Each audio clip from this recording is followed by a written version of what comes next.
Le drame de Jésus se situe très bien dans cette discussion où Jésus va déclarer ouvertement à ses contemporains son identité.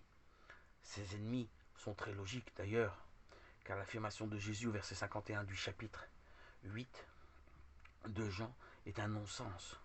Si celui qui la profère n'est qu'un homme, en effet, déclaré en vérité, je vous le dis, si quelqu'un garde ma parole, il ne verra jamais la mort, peut témoigner d'un esprit un peu dérangé. C'est d'ailleurs ce que ses contemporains lui disent sans embâche. Tu es fou. Maintenant nous voyons bien que tu es possédé d'un démon. Pour eux, les fous étaient possédés, et ils s'en servaient comme d'oracle. Abraham est mort, et les prophètes aussi. Et toi tu dis, si quelqu'un garde ma parole, il ne goûtera jamais la mort. Serais-tu plus grand que notre père Abraham qui est mort? Et les prophètes aussi sont morts. Qui prétends-tu être? Jean 8, 52, 53. Et Jésus va les provoquer plus avant et leur déclarer d'une manière fulgurante pour un juif qu'il est bien Dieu.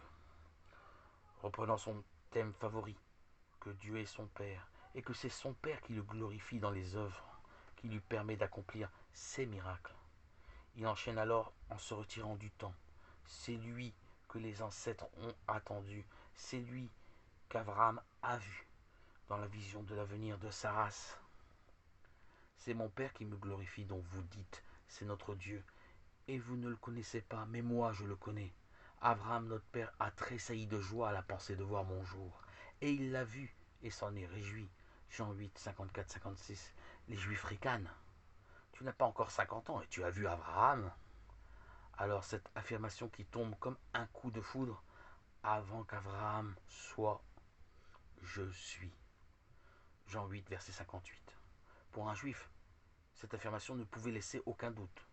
Jésus reprenait à son compte la définition même de Dieu, celle que Dieu avait donnée à Moïse dans le buisson ardent, je suis celui qui est.